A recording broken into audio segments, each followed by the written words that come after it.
Today we're going to hand dye some of Kimberbell's project rope. Let's go over our supplies. You need your project rope and you want to wash this first per the dye directions. It doesn't have to be dry, it can be wet. I'm going to be using the liquid Rit Dye today. I'm going to be adding a little bit of salt to the water. You definitely want gloves. I'm wearing an apron. I've got a towel nearby that I don't care about in case of a spill.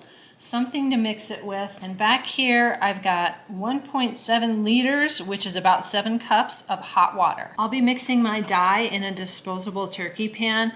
I learned this from my mom many years ago when I was little. I tie-dyed t-shirts and she had the idea to use this because you can throw it away when you're done. You don't ruin any of your pots, pans, or dishes. And I remember tie-dyeing with her on our electric stove, and it was big enough to go over 2 burners to keep it warm. Let's start with the dye. You want to go ahead and shake it well, and it has a safety seal. You'll want to remove that after you shake your dye. There are very specific directions on the back of this. I'd like to simplify the process. I've pre-boiled my water. Again, this says 1.7 liters. I did the conversion. It's about 7 cups. I'm gonna put it right here. Ooh, sorry for the noise. I'm gonna put it right here inside the pan. I'm gonna pour it in. That looks like it might be deep enough. If I need to add more, I'll add more. I think I will. I'm going to boil 1 more pot and put 1 more pot in. So I'll end up with 14 cups of water in the turkey pan. The directions say to add a cup of salt. I'm not doing a full dye bath and I am not going to use this whole bottle of dye, but I want to be able to duplicate the results if I like it. So I'm going to add a tablespoon of salt to the mixture and just put that in with my water and let that dissolve. And I'll stir that around. I grabbed this plastic spatula. You can see it's kind of worn. I don't mind if this ends up being dyed blue or if it breaks or if it gets ruined. I added more water to this. It's got about 14.5 cups. Make sure to shake your dye. I'm going to put it in a capful at a time and count it. And I'm just going to look at the color. Let me see if I can get the camera closer. 1.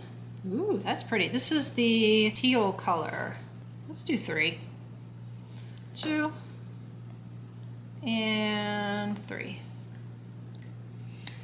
And I'll mix that up a little bit. I'm going to bring my towel over here. This looks nice and dark, and your fabric will look darker when it's wet and then it'll dry lighter. I'm going to take all my project rope. This is damp. I pre-washed it in the sink with just some mild dish detergent. I'm going to push it down, make sure everything is submerged. Don't use your fingers. Remember, you just dumped a bunch of boiling water in here. You'll burn your fingers. And I can see it's not quite submerged. I probably need a little bit more water, but I'm going to work with what I have and see if we get a kind of a variation of color in it, because some of it is going to stay under and then you can sit here and fuss with it. You need to keep an eye on it for about half an hour. One of the things about doing it this way, I'm on an induction stove. I can't heat the water now that it's hot. It says to keep it at a temperature of about 140 degrees. I'm gonna go with it. It's pretty dang hot. It's going to cool off through the process. I can already tell it's picking up the color. It'll just be a matter of how dark it gets. I think I'm going to throw in 2 more capfuls. I want it to look more than just pale. So this will be a total of 5 capfuls. 1 and 2. And then I'm going to sit here and babysit it for half an hour. And I can see I splashed some of the rope with the dye, so there may even be some spots. Another recommendation, if you have little dogs, we have 3 little dogs, they all think I'm making food, so they are underfoot. You may want to put your dogs elsewhere in the house while you work on this. I'm about 10 minutes in. Let's get a look at it. That's going to be pretty. Now remember, if you see the color and you think that's exactly what I want, when this dries, it's going to dry lighter. It always looks darker when it's wet. Now the directions say 30 minutes is a minimum, up to 60 minutes. I'm going to go for 30. I'm not going to stand here for an hour pushing down rope. I actually thought about going into the yard and maybe setting some rocks on top of it, but then I thought, wherever I set something, that's going to have contact with the fabric and then that part won't be able to get as much dye. So I'm just standing here pushing down rope. I've got about 10 minutes left. It's looking good. It's getting darker. I am going to stop at half an hour. Once you hit your time limit, you're going to want to rinse this with cool water. I'm using this turkey pan on the stove, which is on the island in our kitchen, and the sink is behind me. I am not about to try and pick up a turkey pan full of boiling water and move it over to the sink. Let me show you what I'm going to do to transport the rope to the sink. We have a fish pond.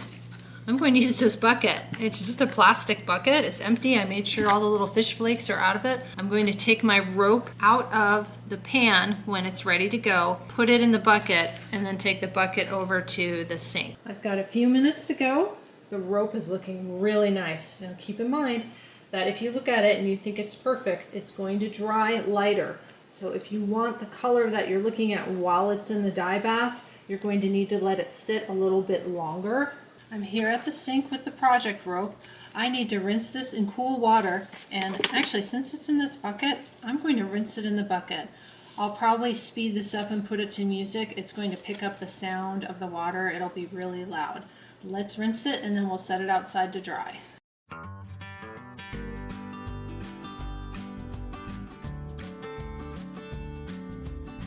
Here's what it looks like wet.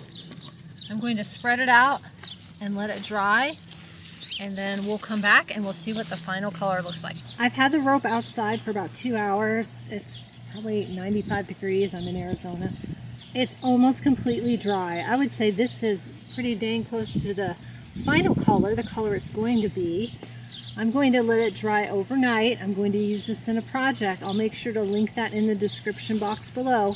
I'd love to know if you try hand dyeing rope, and make sure to check out the video where I use this special color rope in a fun project. See you next time!